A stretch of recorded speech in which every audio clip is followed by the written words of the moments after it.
I stole them from Jim's I had office. chili before I came here. I stole them from Jim's office. Don't tell him. Yeah.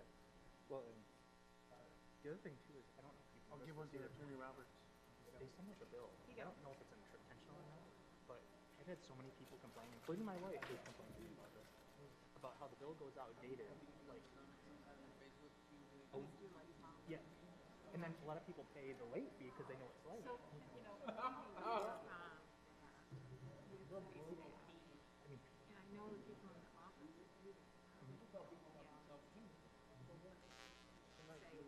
Right. Right. So maybe that's what we're.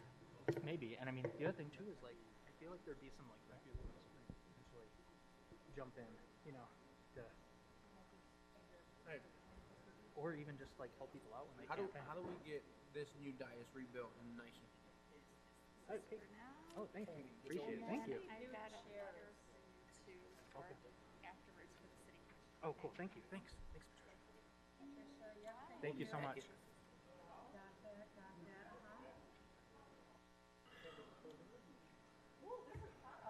I know, seriously. How do we get like money to rebuild this and make it nicer? Like, look at this. I know. My button doesn't And work. then yeah, No, we need that and we need new chairs. yeah. These we need. You know what we need? We need the chairs that have the really high backs and like they're like the throny, like a Ones that we throny-ish. can- Kind of the ones Darth that we Vader can- look. Yeah, you know, Ones like that we can fall asleep in. the throne chairs, like we can sit back in and like you know, like the royalty, like Yeah. king's Yeah. chairs. Yeah, there you go. Well, we need Jim. something. We do.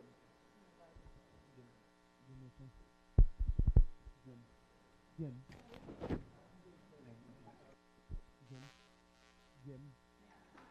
Not working here. They haven't got it on. They know better. I think somebody told them not to turn them on. So we start because they don't want me to do any shenanigans. Better not do it.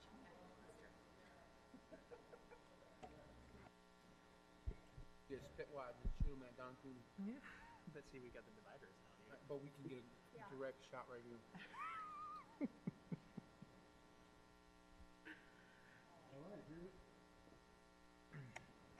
Here we go. Hello and welcome to the City of Kalamazoo City Commission Committee of the Whole meeting for Monday, February 7th, 2022. I'm officially calling this Committee of the Whole meeting to order. And our first order of business here is to have our clerk, Shelby Moss, call the roll. Commissioner Decker. Present. Commissioner Hess. Here. Commissioner Hoffman. Present. Commissioner Juarez. I'm here. Commissioner Pradle. Vice Mayor Cooney. Present. Mayor Anderson. Here. Thank you so much. Clerk Moss, appreciate it. Manager Ritzma, are there any communications? None, Your Honor. At this point in our Committee of the Whole meeting, then, we are open for public comments.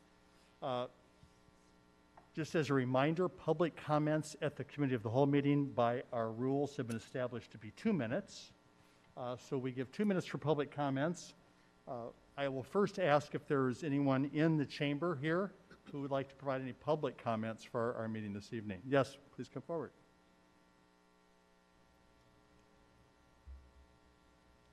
Please state your name and whether you live in the city. 240 West Michigan, right downtown. And it is a pleasure to be in front of you all for a brief comment today. I wanted to let you know a few things. First, by the end of the day today, you will have received an email from regarding a Destination Next survey to help us with our strategic planning. So all commissioners will have received that email by the end of the day, and we'd very much appreciate your input on that. It's a free service, basically, that Kalamazoo is being offered from the Travel Michigan folks, and it'll help us figure out how we can build into the future to provide economic benefit to the city of Kalamazoo. So your thoughtful participation would be appreciated by the end of February. The second thing is I wanted to give you all a save the date notification. So April 12th at Bell's Eccentric Cafe, doors open at 6, and at 7 o'clock starts the world premiere of Main Streets with John McGivern featuring Kalamazoo and our very own mayor, Mr. David Anderson. So that was filmed back in the summer, and the premiere on television will be April 17th, but Mr. McGivern and the production team is going to be in Kalamazoo on April 12th to give us a special premiere at Belzic Center Cafe, and all the commissioners will be invited, and it'll be, I think, a lot of fun. And then lastly, I just wanted to let you all know that I'll be back for an actual presentation on Discover Kalamazoo and what we do for the community in 2 weeks at your 7 o'clock meeting. Okay, thank you very much. Thank you so much for being here this evening and providing updates. Is there anyone else in the chamber that would like to provide public comments here for our Committee of the Whole meeting? Seeing no one at this time, Deputy City Manager Chamberlain, do we have anyone who's called in with any public comments? We'll open those up and we'll check to see if anybody's there.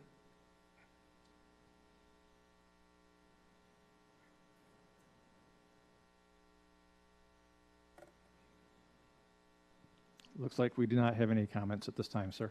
Thank you, DCM Chamberlain. I appreciate that very much. Any special agenda items, Manager Ritzma? No, we don't. Not this evening. So we are to our work here of the Committee of the Whole, and we have a work session this evening. It is a presentation on affordable housing. So this is specific, I think I would say, will not be a conversation that will be begun and completed this evening, but it's a way to begin to set the table and start this discussion on one of the items that we have determined as a commission is very important to us. I believe that you have a presentation prepared for us, Manager Ritzma. Yes, thank you, Your Honor. And we have several guests this evening that will be presenting. First, I want to know okay, there we go. So can you forward the next slide, please? There we go. So for tonight, we wanted to begin discussion around affordable housing with the idea of understanding the current state of housing in our community, and then identify and define problems that the city is best positioned to solve or act on, and identify questions we need to answer to inform our actions. So as the mayor said, this is the beginning of a discussion around affordable housing, and it's a discussion that will continue beyond this Committee of the Whole. But what we wanted to do is provide a framework for discussion and in building a base understanding of the commission as a whole on how we want to move forward on this very important topic for our community. So with that, I am going to call forward Lee Adams with the W.E. Upjohn Institute, and he's going to provide a short presentation on a county housing strategy. Lee?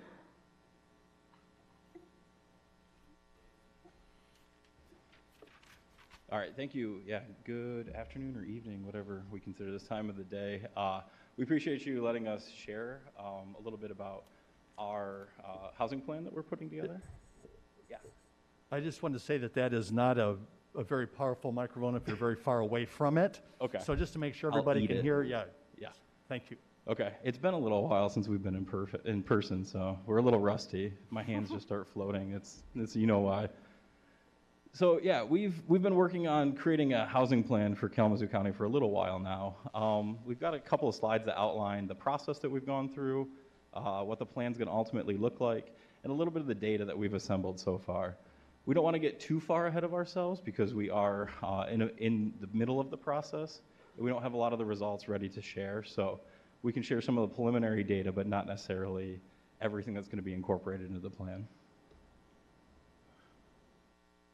Let's see. Oh, we may have jumped ahead in the schedule. Here we go.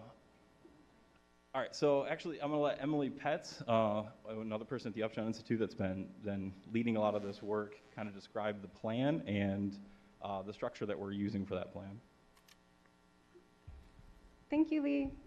All right, so we are first very excited to have the privilege to be helping the county look at housing. And one of the things that we are focusing on is first gathering that information on housing assessment. Very much like what your first slide said, looking at what are the current conditions what is our existing state? So how are people being overburdened by rent or mortgage? And what are the existing home values, medium rent, home prices, things like that. So really evaluating the kind of the current state of things. Sometimes when people do housing plans, you'll see this as a housing needs assessment. Ultimately, we're going to be taking those best parts of a housing needs assessment and using that to create our summary of current conditions. From there, we're going to move on to a market demand. And that market demand, we've actually had one for the county maybe 6 years ago. It may have been referred to as a target market analysis that is now 6 years old. So we'll be looking at those demand numbers and projecting forward into the future. So what is our future demand for housing going to look like? What types of housing? What are the income ranges for those types of housing? How much is needed for specific incomes? And then we'll get to strategies, ultimately filling the gaps. So once we identify all of the needs and our current conditions, looking at how do we fill those needs appropriately. We are very fortunate in the county of Kalamazoo to have a lot of partners, a lot of people doing good work. And we really need to help to organize some of that programming to best fill in the gaps and find out where we can best assist and support the housing work. So we'll be working on some asset maps and also providing some proven methodologies that have been used throughout the nation and the world to help us guide local policy in our county. And Lee is going to dive into some of the data that we've got. Yeah, and I will just point out too that the focus of our work is a holistic look at housing in the county, not necessarily just affordable or market rate, kind of everything. So the top ends of the housing rungs all the way down to the bottom. So we want to make sure that we have a healthy housing ecosystem. So as people move up and down the housing rungs, there is appropriate places for everyone. So the first data we looked at was home values, and you can see the concentrations throughout our county, really around the downtown area in the city of Kalamazoo and some of the outlying townships. And then we also looked at how many people are overburdened, and the definition of overburdened is paying more than 30% of your income towards rent. So you can see not necessarily where the housing prices are the most correlates with the overburdened. It's really counterintuitive in that way. So even some of the places that have the lower priced housing have some of the highest overburden rates. Also, we looked at rents just to get a good sense of where the concentration of rents are. And you can see where the highest rents are similar to home prices. So you get an idea of who's paying the most, both as homeowners and as renters. And this is kind of one of my favorite slides because it tells a really big picture of what's happening in the housing market locally. So this is for the Kalamazoo Metropolitan Statistical Area, which at one point included Van Buren County in addition to Kalamazoo County, but now is just Kalamazoo County. So some of the data will have both, and we've tried to account for that. But you can see the trend between wages and home prices. And you can see it's a really divergent trend. Typically, they're pretty well tied, but in the last handful of years, they've really started to split. Home prices have increased much faster than wages have increased. And we've entered this period of unaffordability. And part of that is that we haven't built a whole lot. And you can see the trends of building over time. We go back to 2004 with this data, and the amount of units that we were building in Kalamazoo County was keeping up with demand. But then we stopped building after the Great Recession. A lot of our construction capacity left the area, so we didn't have the ability to construct homes as demand bounced back from the recession. And because of that, we've had much more demand than we have had supply, and that's really started pushing the prices higher and higher. We're working on creating a numeric value for how many houses we think are demanded throughout the county. It's been a bit of a tricky methodology to nail down, but we think it's pretty substantial, the number of new units that our market could absorb. Again, we look at sales prices and how big the inventory is on the market. And you can see over time that the inventory of homes has completely diminished. So as demand has bounced back, the number of homes available for someone to purchase has disappeared. This is some of our projections that we've worked on recently. What we want to do is try to understand what the demand is by price point for housing going forward. And we're looking at a difference between 2021 and 2026 to try to understand where we should put our resources over the next 5 years. And you can see that in our area, like the number of people in different price points is really at the poles. You get a lot of people who rent that have lower incomes, and a lot of people who purchase have higher incomes. But there isn't a lot of folks in the middle, and we don't see that there's going to be a lot of change in that, but there is, those people oftentimes are forgotten about. Like a lot of the new construction is geared towards the higher end, and a lot of the renters are geared towards the middle or lower end, but there isn't a lot of supply that's being brought online for those middle folks. This shows over time what our projections are by price point. You can kind of see like what we anticipate that incomes are going to rise over time, just given the trends of wages and inflation. So the number of people that are going to be in the less than 15,000 category are going to decrease over time. So we don't think there's going to be as many units needed in that area, just because of the natural wage rise. But planning ahead, you can kind of see what price points we're going to need for different housing units. And then we also looked at the different types of housing. So we compared our existing housing stock to what we project as what is demanded in our area. And for this, we're using a national survey. But we want to incorporate a local survey so we can get more tailored results to Kalamazoo County. This shows a nationwide survey from realtor associations that look at how many people want different housing types. We're in the process of creating a survey that will get at some of this demand and a bunch of other things as well. And I'll let actually Emily talk about the survey in a little bit. But really, it's going to help us try to allocate some of our resources in the most appropriate ways, where we see the highest demand for price point and the type of housing. So Emily, yeah. Thank you. So another thing, which if it hasn't been clear, is obviously targeted for all county residents.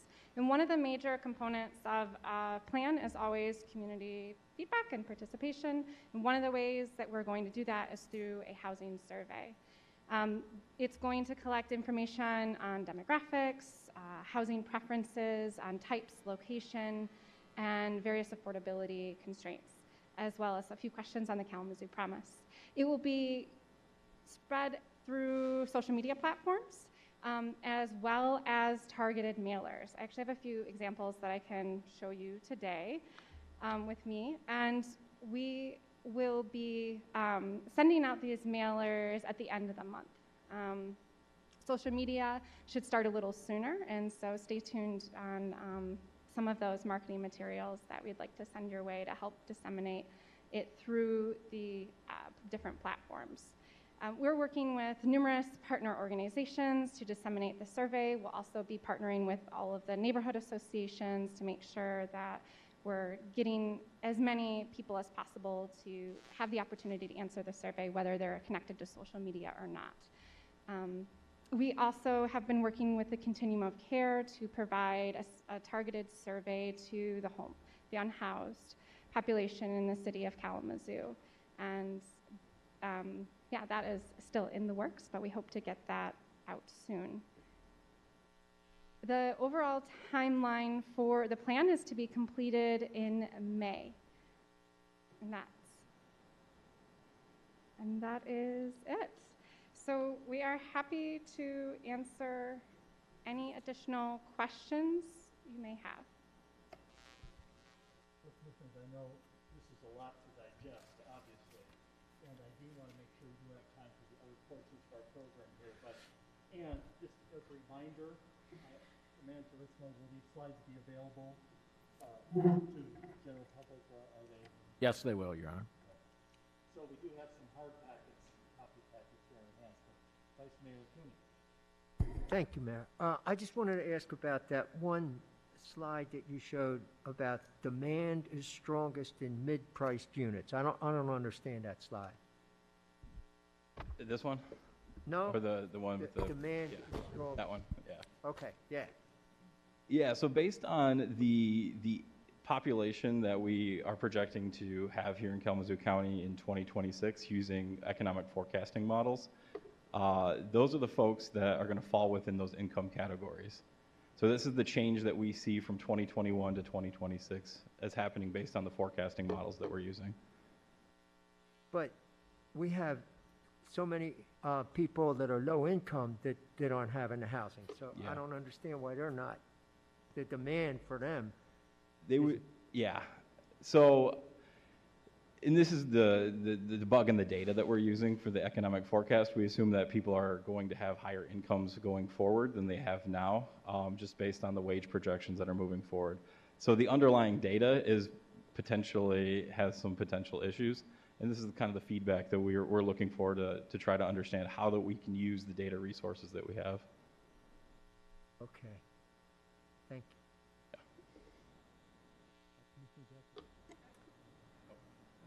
I also feel that the survey will help to showcase some of that affordability need, and that's why we're doing the survey. The survey will be able to provide details and additional information specific to the county at each level of the plan. So during the housing assessment portion, during the market demand portion, and during the strategies. The questions are designed to accent or to accompany each of those sections and provide information that our data cannot, really dive into. So that is why the survey is so important.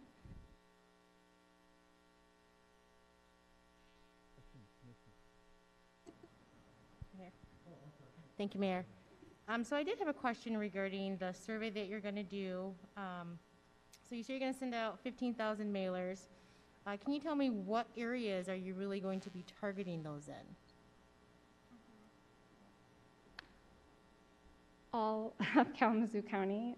So the 15,000 was just chosen based on the funding available. We would do more if there was more funding, but we're just going based on the number that we can pay for the postage and the actual pieces of paper sent out in the mail. So it's been distributed based on population, so there's even percentage and outreach. Okay. And so for the targeted survey for our unhoused population, what is the percentage that you're wanting to reach with that? How will you wanting to, if you're going to get input back on the unhoused population, how many are you looking to survey? Is there a certain number you're going to want to make sure that you get a lot of that information from them also? We want to get as many people to answer the unhoused population as possible. We're going to be working closely with the shelter providers to disseminate that survey, and we want to give them as much time as possible. So they will ideally, they're going to have more time than the general public to respond to that survey to get the highest number of responses. Okay, all right, thank you. Yeah. Can I make a suggestion, maybe using a social media platform to use that to get information for that survey? Because, you can reach more people, I think, throughout the county through social media than a mailer. You only have 15,000 that are going out, but we have much more than 15,000 people or houses in this county. And so a suggestion. Yeah, that's a great suggestion. We are planning to use social media. Some people don't have access to social media or don't communicate through social media. So the mailer provides us a way to make sure that we get give them an opportunity who aren't connected to municipalities or their local governments or even their neighborhood associations, a way to connect. It just gives us another opportunity. Yes, we definitely don't want to just lean on the mailers. That's why we're doing a both and approach. Thank you. Yeah, thank you. This might be expanding on what Vice Mayor Cooney was asking about the lower income range. So this is a county-wide study. Will there be disaggregated data for Kalamazoo that we could look to help inform our decisions? Yeah, that's our hope. One of the questions we ask is about which municipality in which you reside. So ideally, if we have enough responses to the survey that it's strong enough for us to disaggregate the data that way, we will. But we will need enough responses to make sure that we're not, we're confident that it's statistically significant.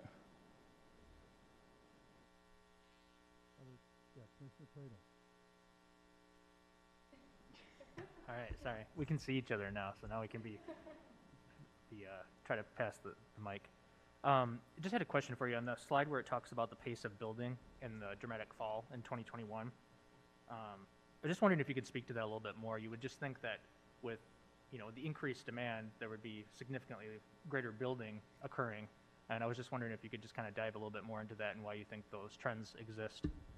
Yeah, some of the conversations we've had with folks in the construction industry is that they're really constrained by labor capacity. So they wish they could build a lot more housing because they are making profit on the housing that they are constructing, but they just don't have the capacity to build as much as we see as is needed. Yeah, that's helpful. I was also curious because, typically people don't make the decision to build the house and then build it the same month or the same, sometimes even the same year. So I also wondered if it had anything to do with people not deciding to build in 2020 because of the pandemic being in peak. Yeah, and I also was asking as well, just because I know material costs have gone up significantly as well. So there might be a lot of people who are deciding to kind of stay back a little bit until prices of material comes down a little bit as well. So I was curious about those factors that play into that as well. Yeah, there's a little bit of that going on. Some of the developers have also cited a lack of developable lots as something that's really slowed down their pace. Lots that have access to sewer, water, and roads. They want that low-hanging fruit, and a lot of that's already been gobbled up, so that's giving them pause. Yeah, I definitely can empathize with people who are builders right now with supply chain and that sort of thing as well. I was wondering as well, on the slide that talks about demand that exists for more varied housing than existing stock, it outlines the different categories at the bottom. Can you describe how you guys define single-family detached and single-family attached? Yeah, so single-family attached is a traditional single-family home that may or may not have a garage but isn't attached to another dwelling unit. Single-family attached are going to be your duplexes or simple, not too many units. I think up to 4 units per housing or per unit total. Thank you, Commissioner Pradel. Other questions? Commissioner Hoffman. Thank you so much, and thank you guys. I'm so excited to see this beginning. And so I just have a couple of things that I want to say about when rents are higher in the north and west ends. I'm hoping part of the strategy that you all will bring up reparations, because we understand and know that Black and brown folk, that's specifically where we are. The other piece is when we talk about getting the information out to the unhoused, I'm hoping that we will really be intentional about connecting with the shelters and others and doing some of the street outreach to get those voices heard, because when we're not heard, then we're invisible, and we can no longer operate like that as a county, no less a city. So thank you all, and I'm excited about this body of work, and I can't wait to hear what Continuum of Care has to say. Other questions, commissioners? So thank you very much for coming for this. And just a reminder for us here, correct me if I'm wrong, but you have a contract with the county to do this housing study. So that is, that's the needs that you will be responding to in terms of asking those questions. Related to that, and I don't know if this has been proposed or not, but I suppose while you're doing this, if there is some more City of Kalamazoo specific data that we're hoping for, then maybe that's something that we could piggyback on if there's some extra cost for that in terms of getting that city specific data, because this is a contractual relationship where doing the work for the county to get countywide effort. But we may want some more city specific data. It seemed like this would be a good place to start. Yeah, Thank and you. I mean, as you know, we're a charitable organization, the Upshawn Institute, and we tend to give away a lot of things for no cost. So we have been providing city staff with any relevant data that we might have as we develop it along the way. Super. Yeah. Thank you so much.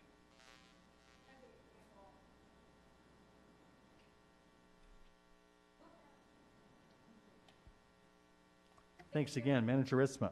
Thank you.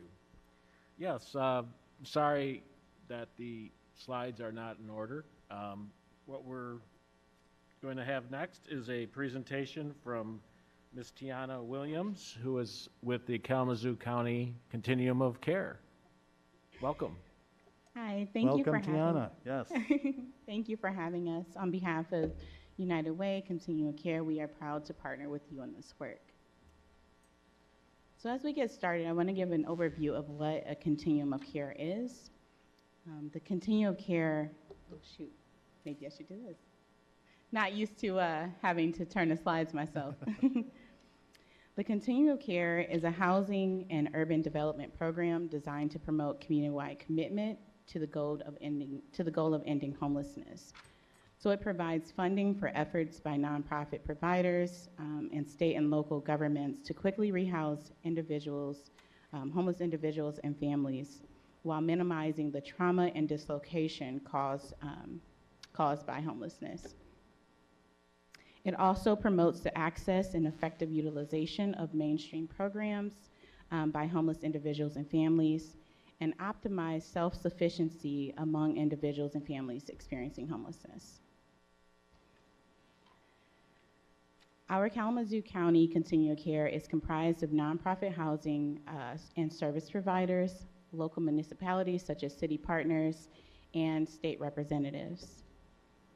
In 2021, the COC team and its membership underwent strategic planning, and in the process, we crafted a renewed mission and vision that will drive the work moving forward. So our revised vision is a county where everyone has equitable access to safe, affordable, and dignified housing. Our mission is to convene partners to improve communication and services, advocate for equitable solutions to end homelessness, and leverage state, local, and federal resources to implement a county-wide plan to end homelessness.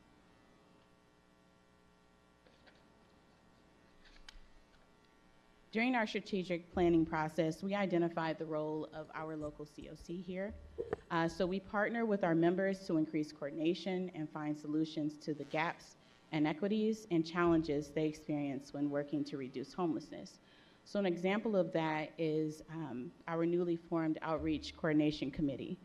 So there were outreach providers who identified the need to create a forum for them to come and convene and coordinate the care of those who are unsheltered in our community.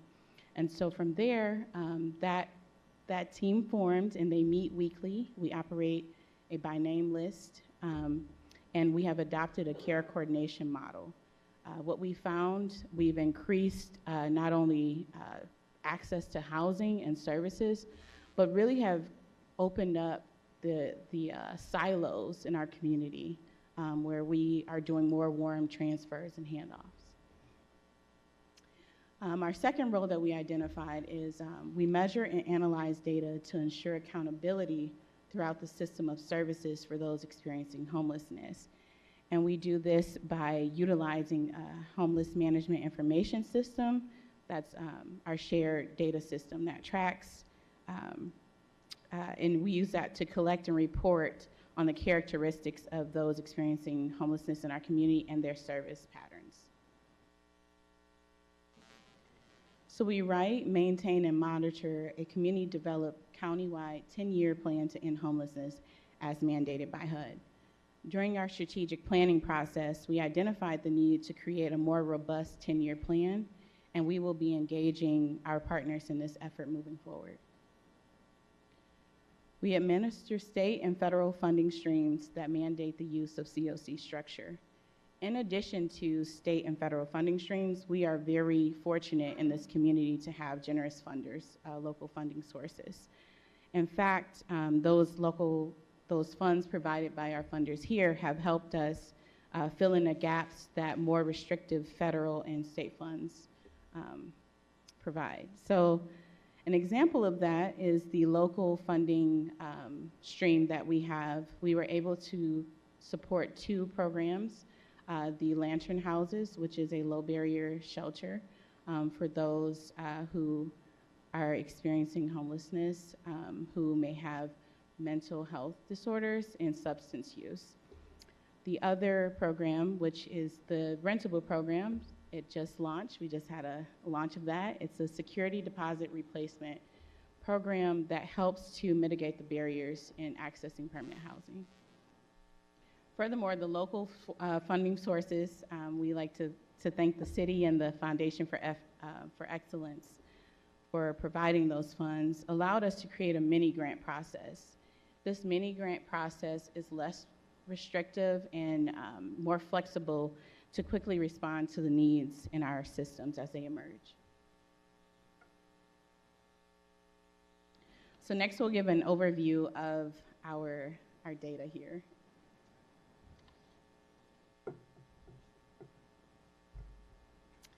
Across calendar year 2020, at least 2,112 individuals experienced literal homelessness in Kalamazoo County. This number represents individuals who resided in a sheltered transitional housing program or unsheltered location for at least one night.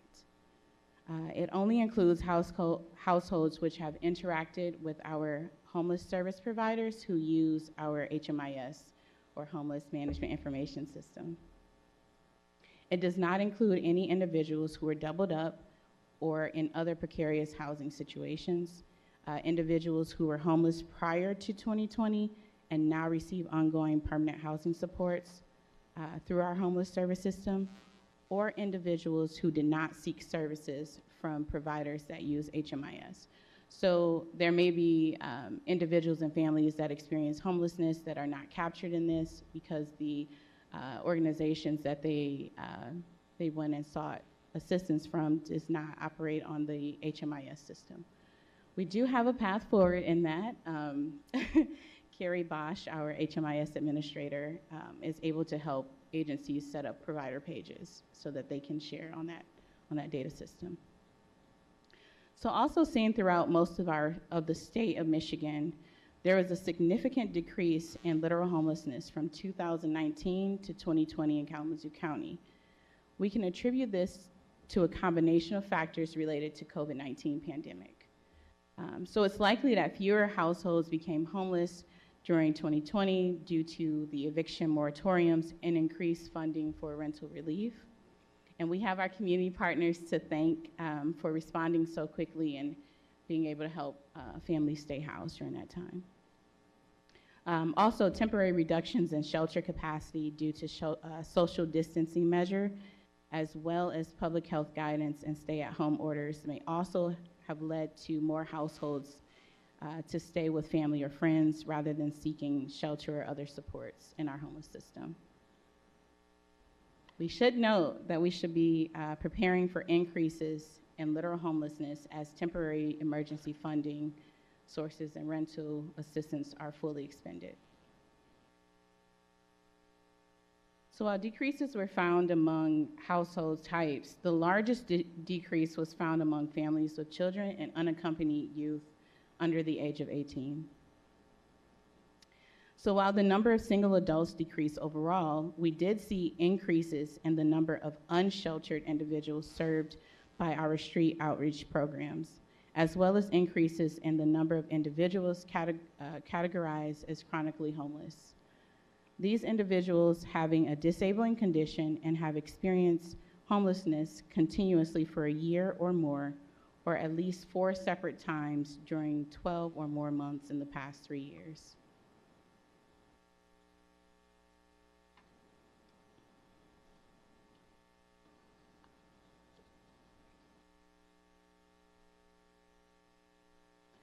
So when we look at our overall literal homeless population by race, we see a wide disparity in the proportion of Black or African American individuals who experience homelessness compared to white populations.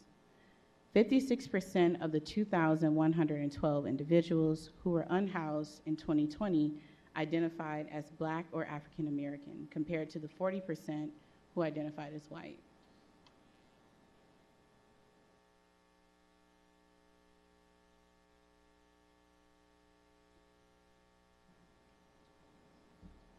This disparity becomes more pronounced when we examine in the context of racial demographics of both the city of Kalamazoo and the wider Kalamazoo County. While BIPOC individuals make up 60% of our homeless population, the majority identifying specifically as Black, the overall population of the city of Kalamazoo is about 30% BIPOC, and Kalamazoo County is less than 20% BIPOC. These racial disparities manifest differently across household types. Single adults are more likely to be white, with 51% of this population identifying as white compared to 45% identifying as Black, while adults and children and families and unaccompanied youth are more likely to identify as Black. Homeless children in particular are significantly more likely to identify as BIPOC, with Black children making up over 80% of both children and families and unaccompanied youth under the age of 18.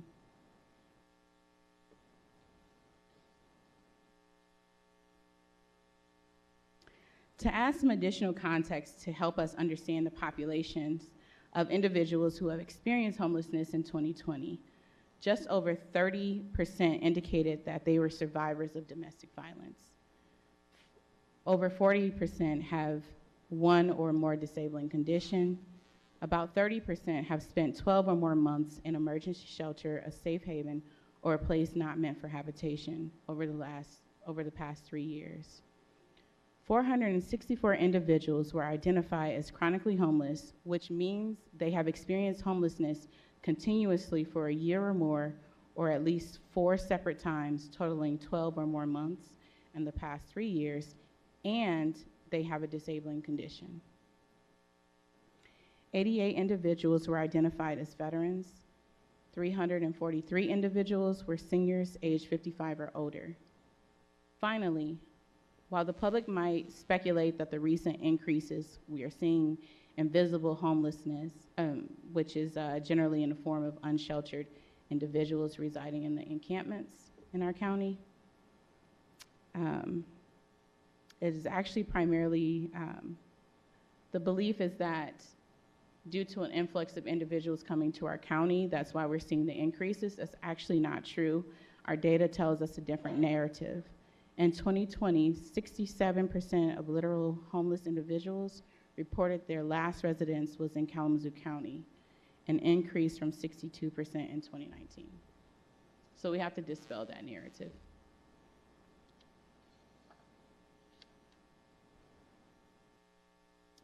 As we underwent strategic planning, we identified goals and strategies to help us end homelessness here in Kalamazoo County.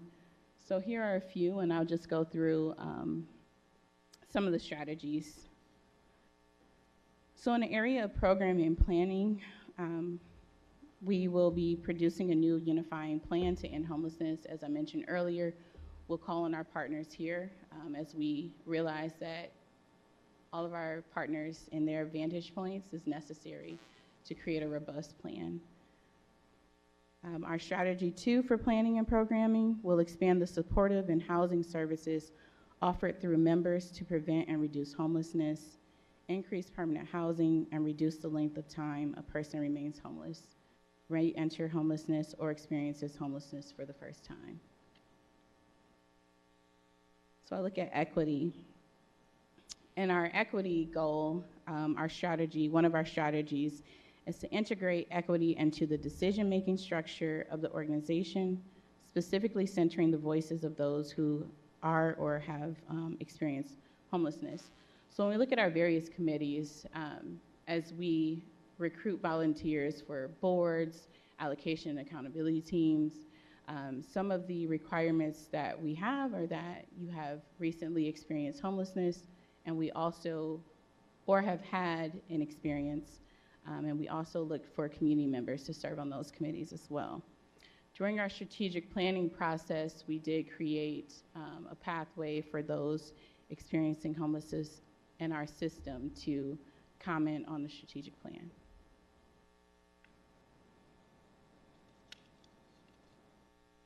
Another strategy in our equity goal is to formalize the availability and utilization of ongoing professional development opportunities related to equity for staff and partners. So what that looks like is the continuum of care staff, we undergo regularly equity trainings, and we incorporate that in our work and in the framework that we share with our partners. We recognize that not everyone has the same capacity to attend these trainings, so we create opportunities for that to happen. We also recognize that equity is not based in just one training alone, but actually a practice every day, so in our decision making. In our data goal area, we are looking to improve system-wide data quality through enhanced training of partners and implementation of a data quality plan. So last year, the Continuum Care team underwent HUD HMIS training, and so we are creating a data quality plan for our partners who utilize the homeless management system.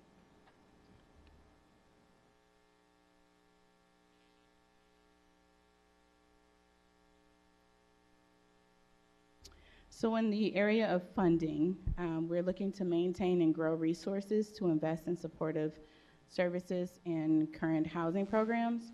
So what that looks like is refining our service delivery system so that we can maximize the potential of our state and federal funds while also looking for additional funding streams.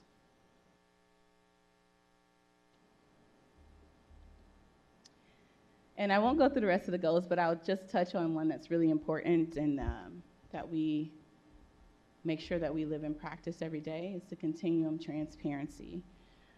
So one of the strategies that we identified that is define to members how decisions are made and the impact of those decisions. So as we're convening with our partners, making sure that we set equity and access and our principles as the basis for how we pursue our work, and being honest in our shortcomings and working together to really create a pathway forward for not only our partners, but those experiencing homelessness in our system. So as I was going over some of the goal areas, I kind of snuck ahead. The COC committees that we have are the local board, allocations and accountability team, the systems of care group, data team, coordinated entry, eviction diversion, shelter committee, and outreach coordination work group.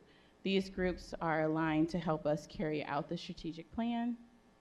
And so in our allocations and accountability team, one of the things that we did recently, in addition to the applications, local applications for partners, we attached supplemental questions based in equity. So we're really examining how our programs affect those in the community. And thank you for your time. Do you have any questions for me?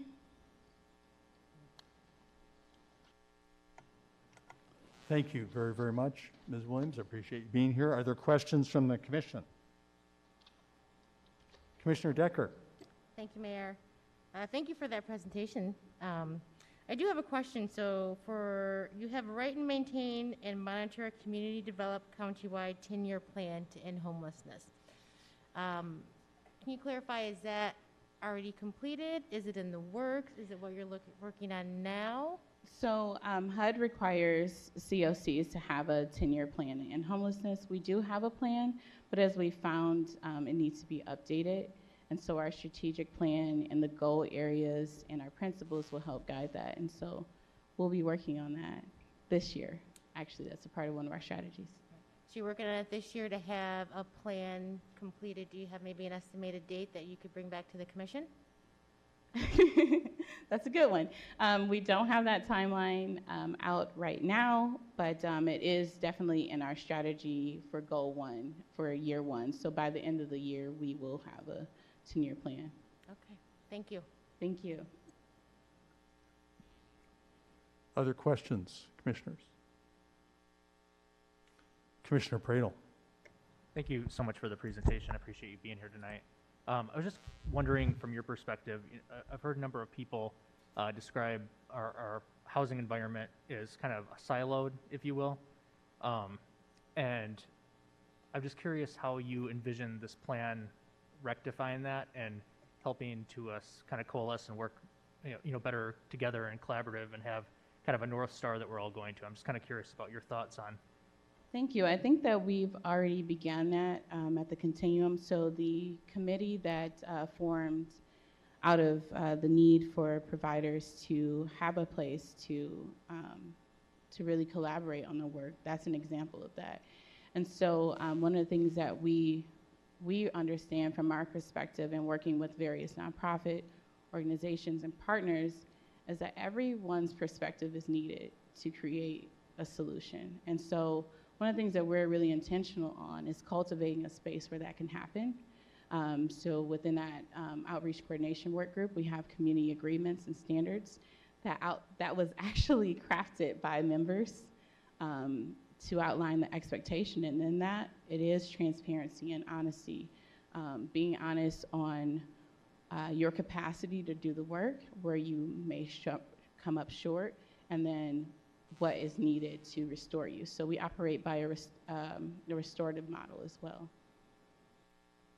Yeah, just kind of as a follow-up question to that, you know, as a body, as a continuum of care, for that sake of transparency and accountability, like, where does the accountability come from? Like, who is it? The board of Continuum of Care? Is it?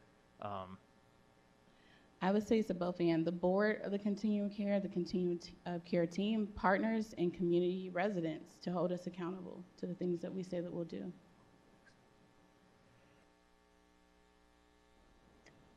Thank you, Commissioner Prado. Commissioner Juarez.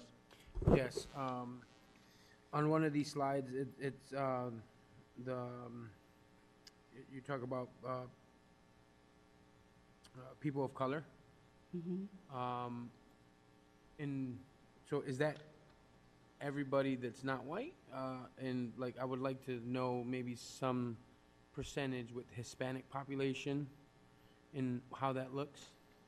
And then I got another question for you that's probably a little harder too. Okay, well, let me do our HMIS data administrator person justice here. So I think you might be referring to. Yes.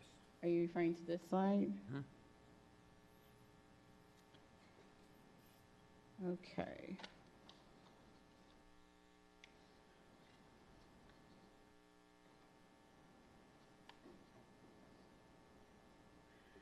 So individuals who identify as white or Hispanic are categorized as whites. We ask the question of ethnicity and race separately, and so that's why that shows up there in that way. Okay. I feel like, well, I have a personal opinion about that. That's irrelevant now. But how do you take into context dealing with the culture of people of color, especially with undocumented people that live in the society? Well, when we talk about equity, that's where that context comes into cultural competency. When we're looking at our work and our programs, really asking racial equity, and in that answers that question. We have to understand the different walks of life that each culture comes from and take that in consideration. Mm-hmm. Who, may I ask, who is advising you, or who do you have at the table that can speak to that, especially in the Hispanic community? Yes, so our board is very diverse, and our other committees as well. So as I stated before, we are very intentional on who we place, making sure that we have representation across all sectors and race. So we will be having some new positions open up on our accountability team, so we'll make sure to have that representation there. Thank you. Commissioner Hoffman. Thank you so much. Good to see you in person. Thank you for Nice this. to see you.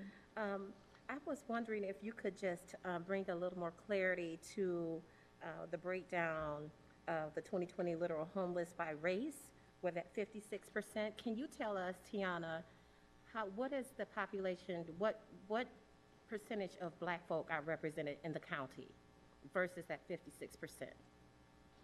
Versus that 56%.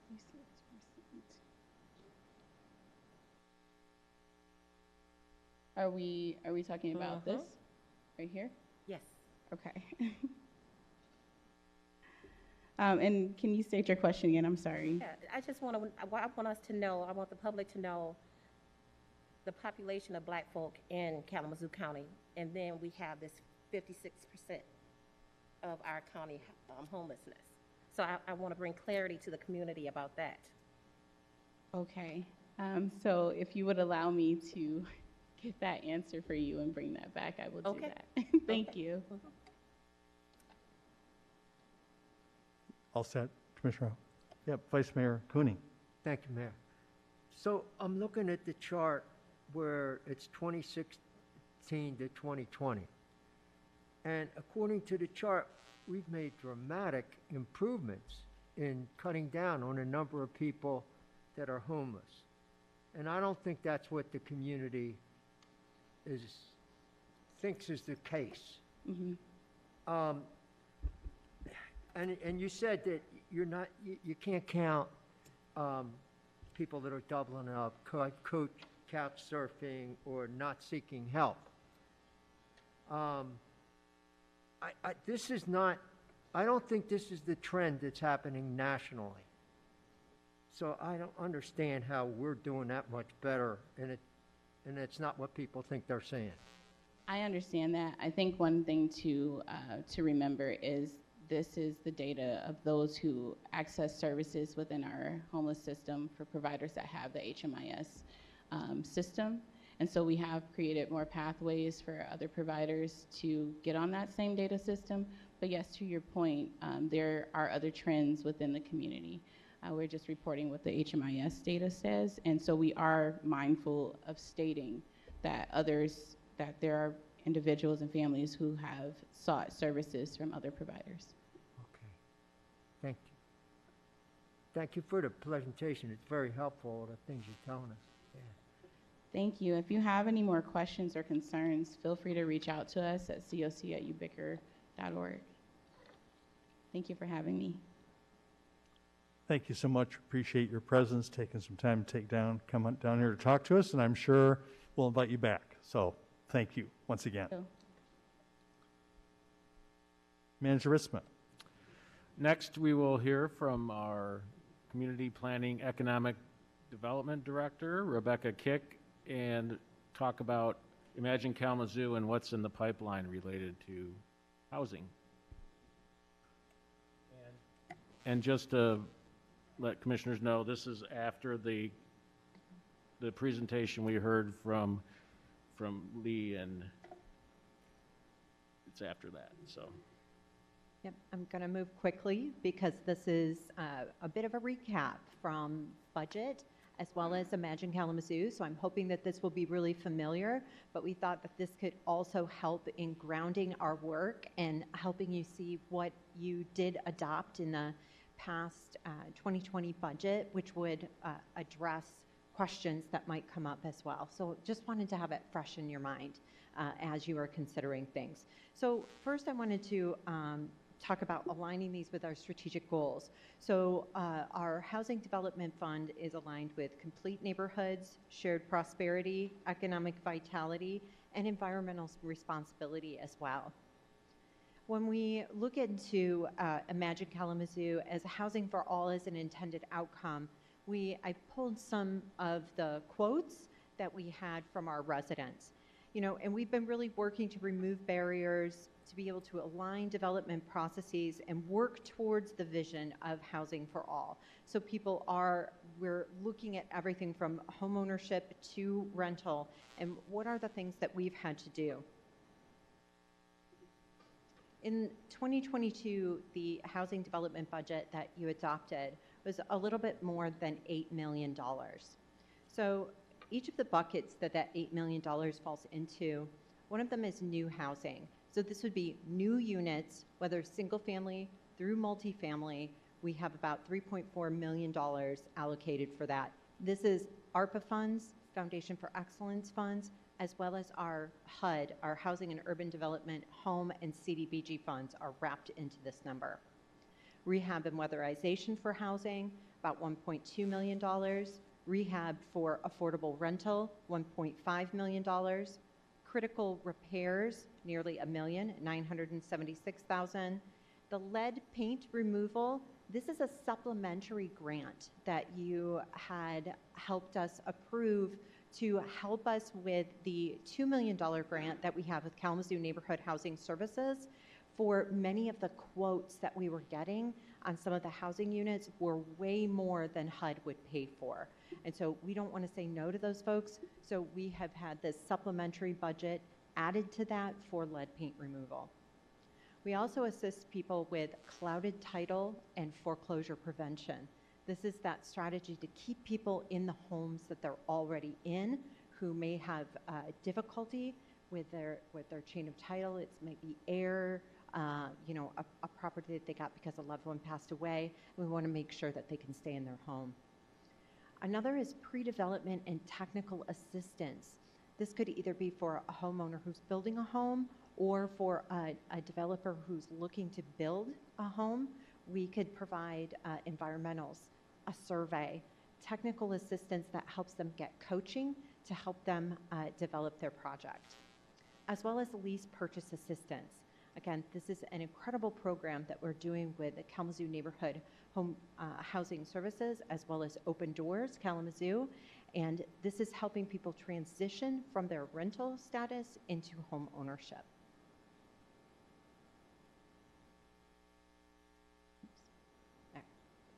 So what I wanted to just focus on last was, again, this kind of housing work is not achieved by accident. We have, first of all, we've looked at our zoning and our housing policies sharply. We've made sure that zoning is aligned so that we can actually build new units within our city. I know it seems like small potatoes that we've had like 26 new builds in this community in the last 3 years, but 3 years ago, I couldn't tell you any new housing was being built. And so to have 26 new homes because we've been able to change the zoning is a huge barrier removed. The next one is my staff at Community Planning and Economic Development, alongside of public services staff, which run our development processes, really understanding the needs that communities have and how we can hold their hands through repairs and getting permits and making sure things are done well. And being able to provide those repair dollars and have programs for people who need them to stay in their homes, that's where we're, again, trying to look at what are our barriers and what is our awareness to them and how are we helping. I just read you a wonderful $8 million list of identified funding resources that can help us with housing development in an ecosystem type of way. And so, again, continuing to have these conversations so that we are identifying the barriers and identifying those funding sources to be able to help move these projects forward year after year. And then lastly, one of the things we're working really hard on this year is attracting homeowners and renters from the neighborhoods the projects are built in. And this is really critical to the success of the neighborhood plans. You know, there are so many neighborhood plans now. I think we have 9 adopted into the master plan. And many of them are saying, you know, we need this type of housing so that I can age in place and I can, you know, when my family has moved out and I want to downsize, I want to make sure that that next step of housing is in my neighborhood so I don't have to leave my neighborhood just because I want a different type of housing. And so really thinking about what is that continuum of housing that needs to be in place in every single one of our neighborhoods, and what is the affordability as well. Thank you. Thank you, Director Kick. I appreciate that. Any questions for our good director here before you sneak away? Vice Mayor Cooney. Thank you for the presentation. Do I understand that the city has almost $3.5 million to build new housing? Yes. Okay, thank you. Mm-hmm. Other questions for Director Kick while she's here with us this evening? Yeah, I just wanted to make this statement. I appreciate your presentation. I mean, I think this outline shows kind of like what's happening and potentially what could happen. And so I really appreciate the work you and your staff have been doing in that. Thank you. Thank you, Commissioner Juarez. Anyone else? David. Commissioner Hess. Director Kick, is it possible that you could let us know, are you working in 2022 with specific developers to build, or is that money just hanging out there waiting for someone to build? Can you help me with the process for that, please? Sure. So much of the money is allocated already to some specific projects. So, for example, we have Kalamazoo Neighborhood Housing Services. We do single-family home builds and duplex home builds with, and so part of this budget is allocated to that. About $500,000 will be going towards those new family home builds. Like the $250,000 that I also mentioned for the lease purchase assistance is for some of the rehab homes that we have, and that $1.2 million is also with Kalamazoo Neighborhood Housing Services. We also have some rehab and repair work that is done with Community Homeworks, with Habitat for Humanity as well. So we are, the city itself we don't do housing projects. We do work with organizations throughout the city, and we do work with developers as well to encourage their affordability in housing projects. And so we use also tax incentives. We use payment in lieu of taxes. We use these dollars to match MISHDA funds with developers. Because if we know some developer is going to go after a low-income housing tax credit project, particularly a 9% competitive project, we want to set aside a few $100,000 to be able to put into that project for them. They will score higher with the state. And so there are lots of strategies that we try to use with some of the development projects that we know are coming forward to try and meet the demand. Welcome. Thank you, Commissioner Hess. Commissioner Decker? Thank you, Mayor. Hello, Director Kick. Just a quick question regarding, the amount of funds used for the housing. Do you, and if you don't have this information right now, that's fine. Okay. But do you know about how many new houses KNHS will be able to build with those funds? Yeah, so we are looking at 10 new houses this year.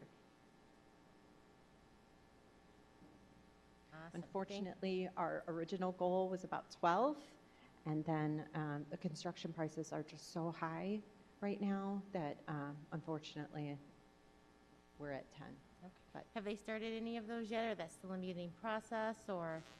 they are still, I believe they're still working on a few houses from last year, so the new houses will start in April. In April of this year? Yes, Okay. because we adopt our budget in January, so then we'll be able to allocate those funds. Okay.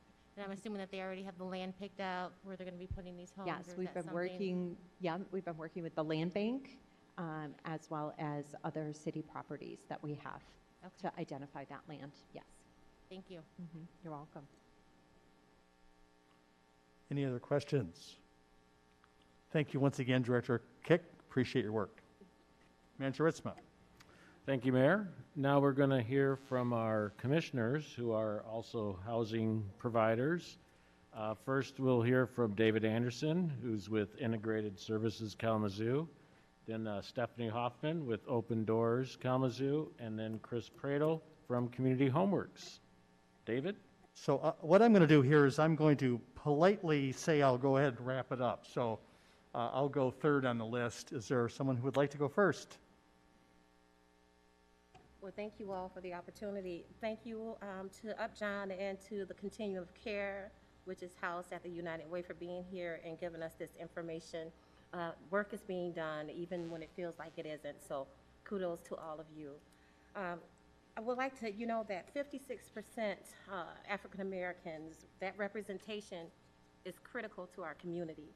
And we have a responsibility as a city to address that in a very, very creative way to bring those numbers down. And I believe this commission has the power and the heart to do that. And I want to also echo my fellow commissioner, Commissioner Juarez, in saying we need to see that representation from the Hispanic and Latinx community. Open Doors, we've been doing housing since 2004, and our priorities have been serving individuals with barriers, right? Criminal background, bad credit, or bruised credit, or, you know, not so good credit, and those who have a history with substance use disorder, but they are turning it around. We're able to do this wonderful work because of partnership and believing that you are not your circumstance. And I think we as a community, we have to start thinking the people that we see on the street corners, the people that we see asking for food, you know, they have a story and they have a circumstance, but it does not devalue who they are. And that's what I love the most about Open Doors. We can see beyond what we see physically, and we see the humanity in each person that we serve. And when we talk about housing, I believe no person that's walking on the earth should ever worry about, will they have a place to live? Housing is a human right, not a want or desire. And we have the opportunity to change that thing. Homelessness and people being unhoused, that's a man-made issue. That comes from capitalism. That comes from a whole lot of things where someone feels that they're better or more worthy than the other. At Open Doors, we see us all as worthy and valuable human beings on the earth. So when we talk about the importance of housing, and not only housing, but housing that's barrier-free, where we're not judging someone on their past or you don't make enough money. Well, we live in a country where we have more than enough. We should have more affordable housing. Now, I say affordable housing, let me throw a caveat in there. We're always talking about philanthropy and government dollars. We have an opportunity to introduce a new sector into this conversation, and that's corporations that employ our residents within this county. It is time for us to have a conversation with our biggest employers and some small ones to say, if you were to pay a more than fair wage or livable wage, then the affordability goes up. But we don't talk about that. It's time for us to put it out there. So I guess that's what I'm doing right now. So when we talk about affordable housing, we can't just lean on government and philanthropy. We must start having conversations and really putting people's feet to the fire who are making billions off of our residents, and yet they are still struggling. They are still considered part of the Alice population. They're working, they're paying their bills, but let one child get sick and they can't go to work and everything falls apart. That is not on the family. That is on our community system. And what will we do to change that? I believe we can get creative as a community. Open Doors, we just acquired another 12-unit building before the end of the year. I'm so happy and excited that we'll be able to change that into affordable housing for at least 12 families coming up in 22. It sounds like a very small number, but it's very big when you're housing insecure. And so we must have that conversation with corporations. They need to do better, especially because they can. And we need to talk about affordable housing for those who are, their income is very low, 30% and below, and some have none. And we need to invest in our current housing structure for rental housing. There are a number of developments within our community that are suffering. We see the pictures, we get the phone calls.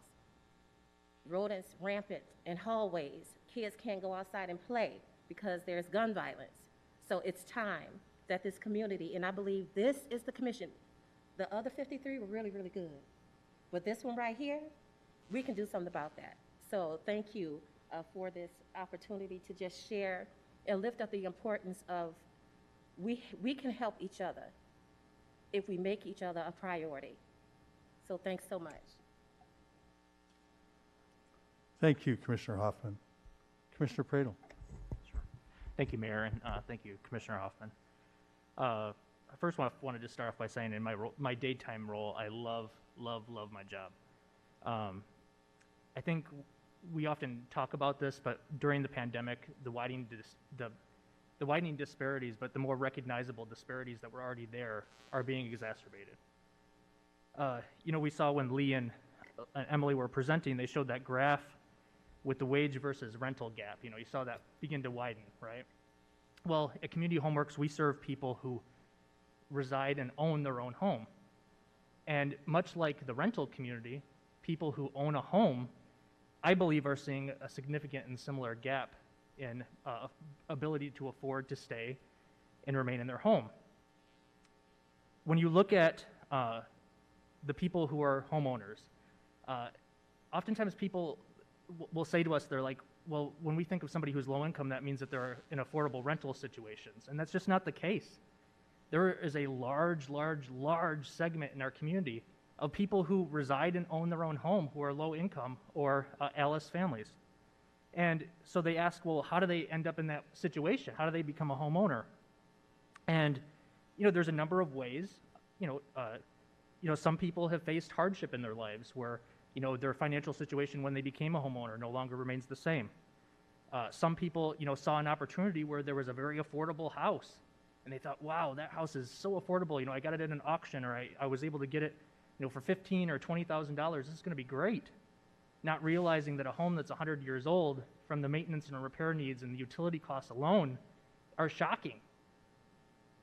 Some people inherit the home, and even if it's in the most dire of situations, if you have the option of losing somebody who owned the home and who kept it up and residing on the streets, you're going to choose to stay in a home that might be deteriorated or have major issues. So a lot of inheritance.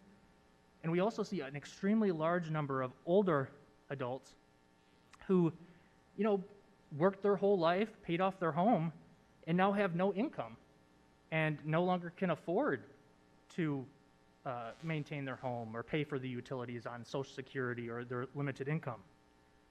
And so, how do people find themselves in the situation where they can't afford to make repairs in their home? I mean, the average household that we served in 2021, the household made $23,000. Household income, $23,000. Now, you just do the math by the time you take away your groceries, your water bill, your garbage, all those things that you're paying for, your heat.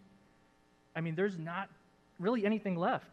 And so people will say, well, just take out a loan and pay. How would you pay the loan back? You can barely afford to pay for your groceries.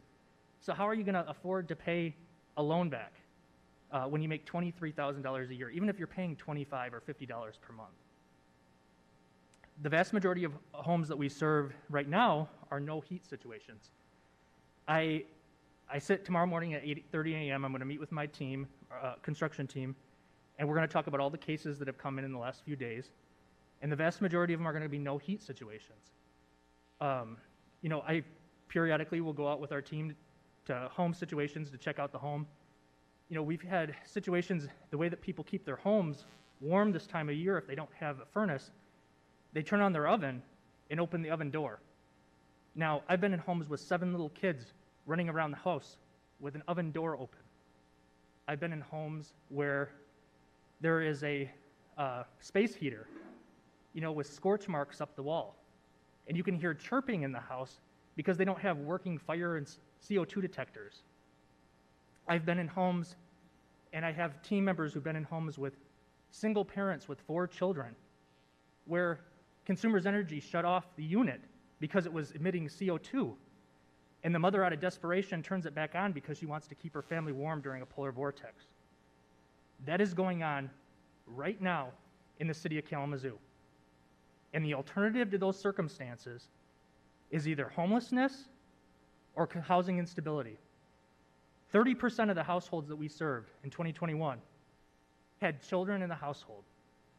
I personally think that number is grossly underestimated, because if you have children who are residing temporarily or are supervised by somebody in the home multiple times per day or throughout the whole week, they're not going to be counted.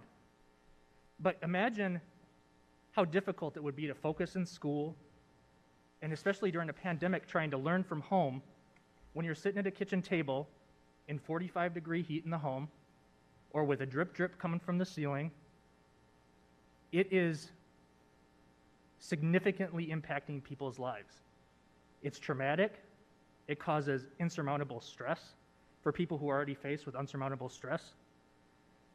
And we have seen during the pandemic that we have created more barriers than there existed even before, because we are vastly made up in a system that's funded by federal sources that makes insurmountable barriers for people who don't have anything. We have to figure out a way to get off sole federal sources to fund these repair needs for families to keep them in the home. You know, a lot of people will say, well, you know, if somebody can't afford to keep their home, well, then they should go find somewhere else affordable. And I say that's complete hogwash too, because the reality is it's like they teach in marketing. It's easier to keep a customer than to find a new one. And we talk about the need to build more housing and make more housing units. We got housing units available right now.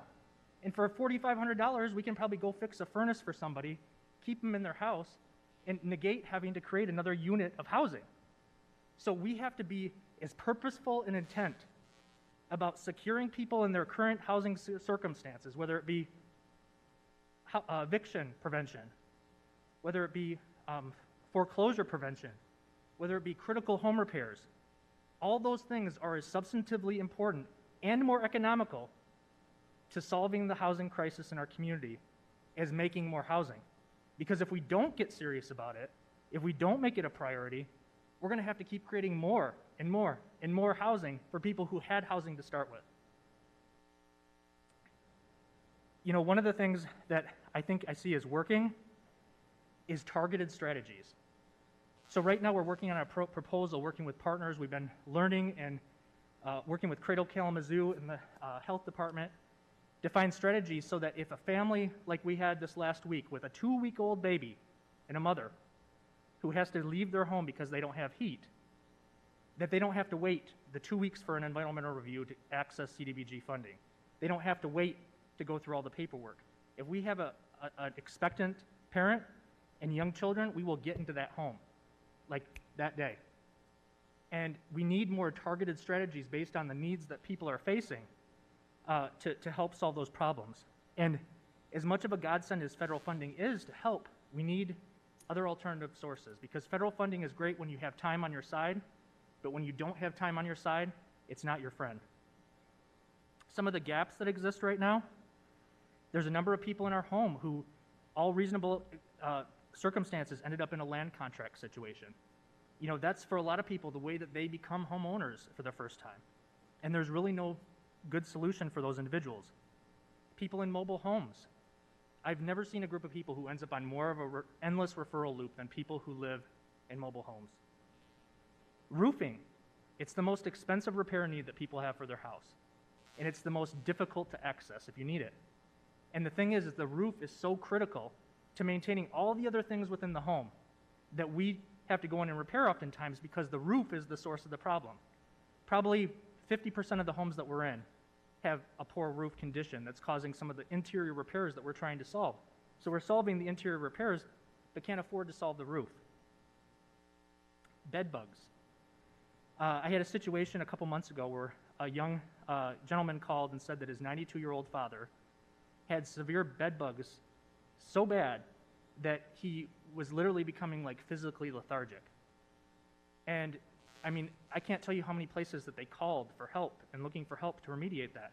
Remediating bed bugs and to do it correctly can cost $3,000, $4,000, $5,000 for a large home. The temporary unhoused. When we go in to do work, whether it's KNHS or other housing providers and do work, you know, finding temporary places to house besides having to go to the mission or other places like that as a family is important. And this is one of the ones that is preventative, but I am extremely passionate about, and I'm trying to find some sources and ways to do this, is that, no kidding, probably over 1 out of every 2 homes that we go into, we hear chirping. And you know the chirping that I'm talking about. It's the smoke detectors and CO2 detectors that don't have working batteries or that have exceeded their life. And that, to me, is so vitally critical because knowing the condition of some of the homes with deteriorating electrical needs, and the fire hazards that say having ovens open to heat their home. We need to make sure that people have easy access to workable smoke detectors and CO2 detectors in their home. And then the last one is trash and waste removal. We have been in homes where you open the basement door and there are trash bags heaped up to the basement door of like kitchen waste, like waste bags, and we live in a a community where you pay to have your trash removed. And so if you can't afford to have your trash removed, you have to find some alternative place to put it. And, you know, that's something that is a significant need for a number of people. And guys, I know I've gone on quite at length here, but I'm incredibly passionate about this work. And I think the biggest takeaways I just want to leave with are just, again, we have to solve people who have existing housing circumstances and their struggles. If we want to truly solve the gap in the need and anticipated gap in need for additional housing in our community. You can't do one without the other. And they have to be on equal strength and weight. So that's kind of what we're seeing, and that's, yeah, that's enough. Thanks. Thank you, Commissioner Pradel. So I know that everyone sitting up here would certainly have a statement that they could make about housing and the need for affordable housing, that sort of thing. When we were planning this presentation, we invited 3 of us who sit up here who actually are been doing this work every day of affordable housing, and so that's how we're part of this presentation in some official way. But so I guess I will close this out in terms of this evening's presentation as we had imagined it. And I want to remind people that this is also a topic for us in our upcoming commission retreat, which is on February 19th, I believe. That's a Saturday. And so we're allocating more time there to discuss housing-related issues. So just putting on my general housing hat, that is something I am involved in my volunteer life and where I work every day at Integrated Services of Kalamazoo. So I would just say, here's some of the things that I think about when I think about housing. One thing I think about is just a brief history of housing and how we have addressed housing issues in this country, actually, over the course of time. So I'm going to try to roll through this quickly, but got a few things to say on the topic. History is actually started here in Kalamazoo County, like many other places. There was a poor farm in Kalamazoo County. That people may have heard that term before, but that was back when we were basically an agrarian society. And there was kind of a communal farm where people who were not capable of living someplace else could all live and farm that together. There was a poor farm, which opened here in Kalamazoo County in 1850. And that poor farm operated for 120 years, so 1970. That was out located where River Oaks Park is now. Interesting. Most people haven't heard of that. And what have we done in the countrywide as it relates to affordable housing? Well, our first programs were purely public programs. You've heard about public housing. There are about 3,000 public housing developments that are in the country right now that are operating every day providing affordable housing. The Housing Act, which created the opportunity for that in Michigan, was passed in 1933. However, there is no public housing in Kalamazoo County. Kalamazoo County does not have that resource. The city of Kalamazoo, the city commission, as a matter of fact, back in the 60s, did create a public housing commission. That went to referendum, and that was voted down here in the city of Kalamazoo. Came back later, and it didn't pass. The city commission tried twice. So unlike places like Grand Rapids or Kent County that happen to have a Grand Rapids Public Housing Commission, a Kent County Public Housing Commission, a Wyoming Housing Commission, and I can go on, but multiple housing commissions in the county, there are none, and all the money for new public housing has dried up decades ago. So existing public housing is what it is, but there is no new money for public housing. That was the first attempt, really, in this country to create affordable housing. A lot of that created right after World War II, as families were being created after that war, and there was, a great need for affordable housing. No public housing in Kalamazoo. The next version of that, and these aren't, kind of parallel timelines, was this idea that we shouldn't just have all poor people live in one place in public housing. There should be more opportunity as a creation of what people know as a Section 8 voucher program, now called Housing Choice Vouchers and also Homeless Preference Vouchers. But those vouchers came through the faucet of public housing commissions. That was the way that they came to communities. Kalamazoo County now has a public housing commission, but was created after all those were passed out. So that means there was not those multiple resources for Section 8 vouchers here in Kalamazoo County. Unlike Kent County, for example, that had multiple public housing commissions that Section 8 vouchers came through. So that means the vouchers we get in Kalamazoo County come through MISTA, the state public housing commission. Those are the vouchers that we have. Once again, this is another program like public housing. No new funding has gone in that for decades, for the most part. So that is more or less a static number of vouchers in the country. Vastly, vastly less in the country than the need there.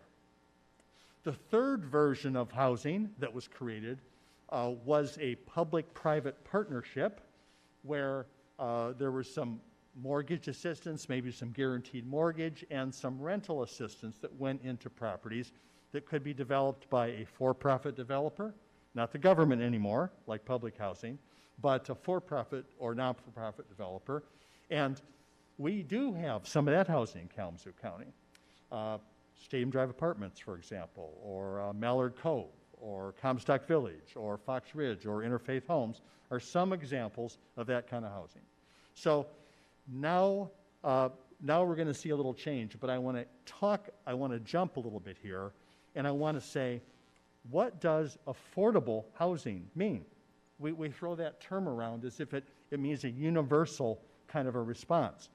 I would suggest it doesn't, that affordable housing ranges from, in essence, housing for people who may not have income, that's free housing, to housing for people who may be working full-time, would have a modest income, and are rent burdened, cannot find decent, affordable places to live that are affordable to them based on their income, whether that's $25,000 a year or $50,000 a year. We obviously saw tonight in our presentation there's a lack of availability for housing there.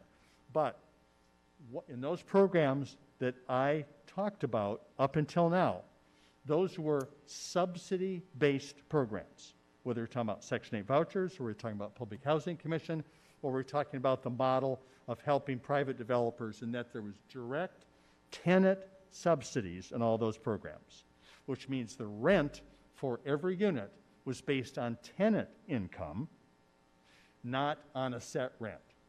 So obviously that is how you get to deeply affordable housing, is you have those subsidy programs. So a person who maybe is making $100 a month will be paying 30% of that for their apartment, while right next door to them there could be a person who has an income of $1,000 a month, and they're paying $300 for the same size unit, but the rent is based on what they can afford.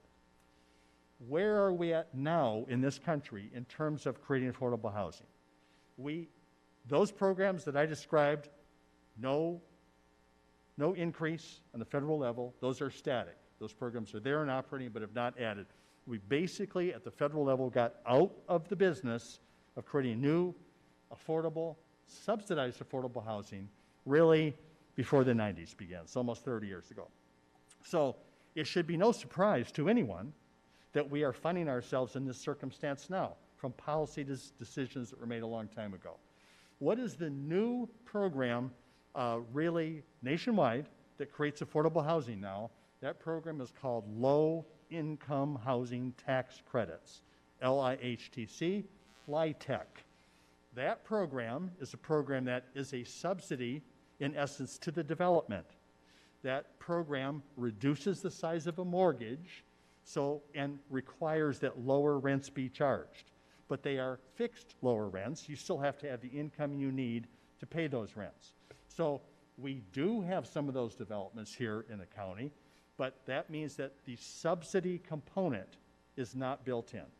So there may be rents that are affordable, someone who's making 30% of area median income, those will not be affordable units to someone who might be living on SSI, which is 18% of area median income. So when you're talking about programs and how do we get here, this is where we are. This is the space that we're in right now.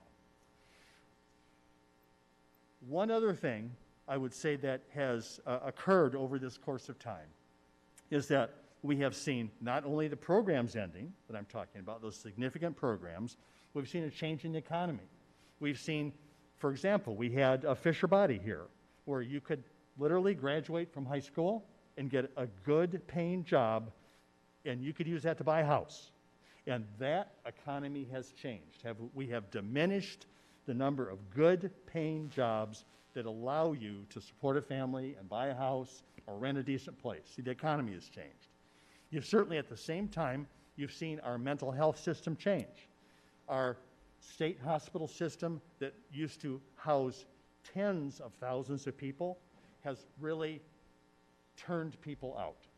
And what we have done with that population is we said, you know, here is your very modest check. You can get your treatment in the community, but we did not follow that population with housing. So that happened at the same time.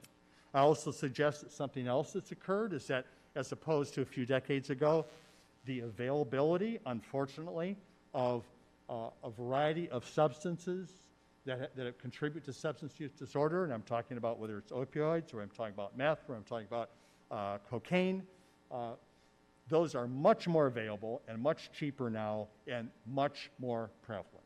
That is certainly a situation that we're finding. There is a lack of production. We just talked about that tonight. In essence, we have, in some ways, devalued the trades. People are not going into the trades like they used to. If you look at the demographics of who's in the building trades now, you're going to find it skews older. We are not valuing the trades in this country like we used to.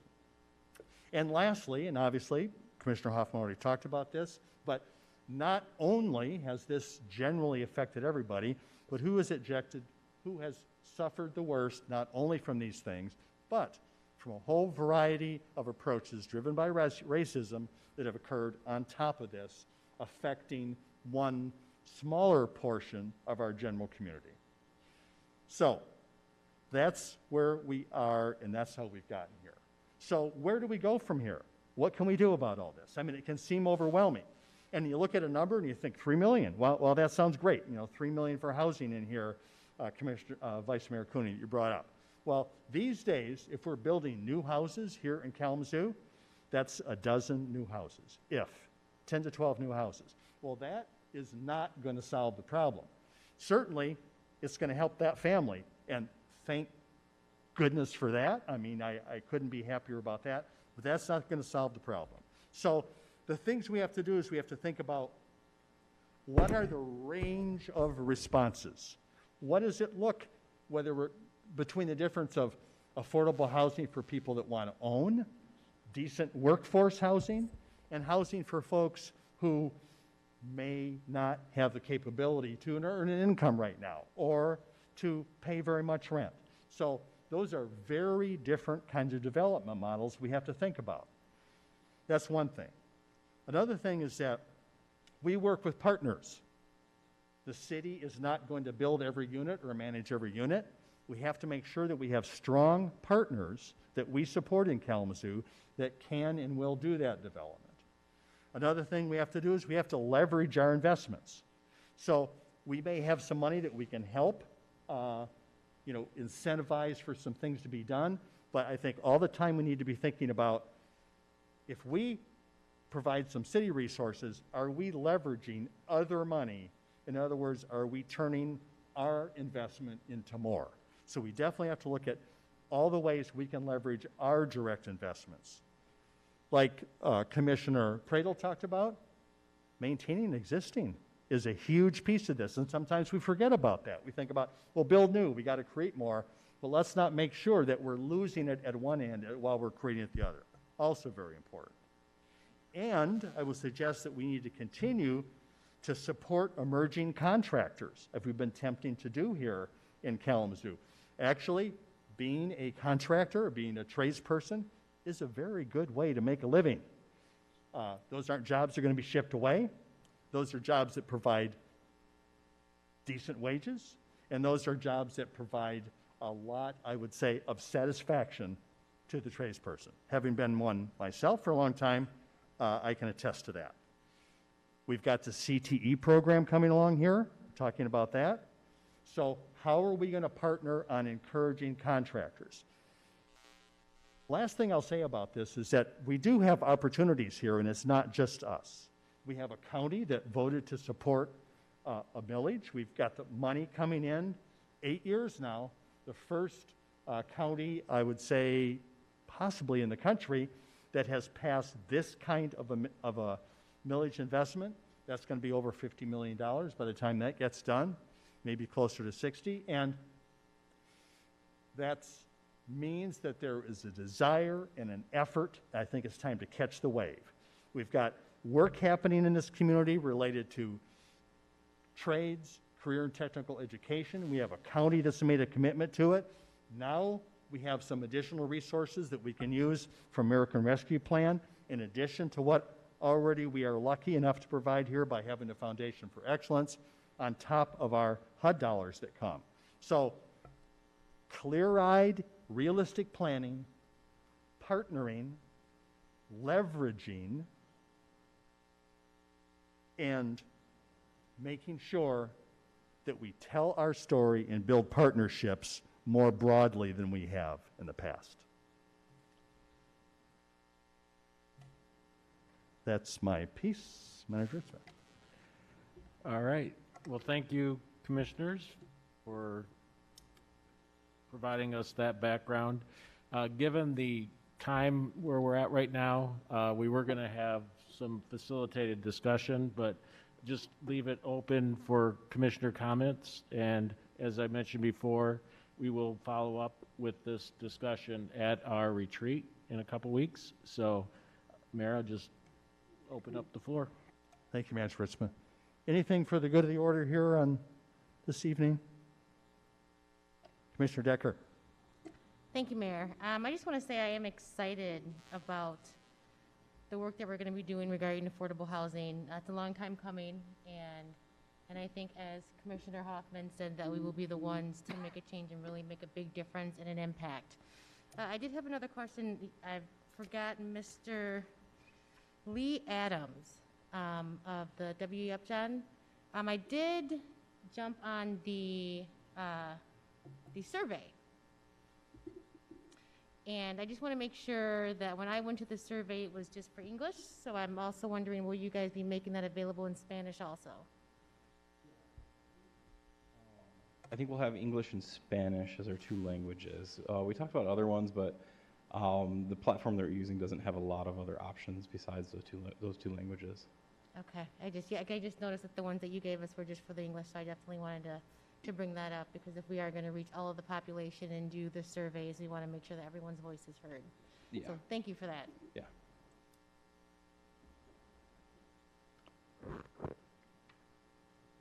Any other commissioners at this time? Vice Mayor Cooney. Well, I want to thank my colleagues for their excellent presentations. And I don't know, two things.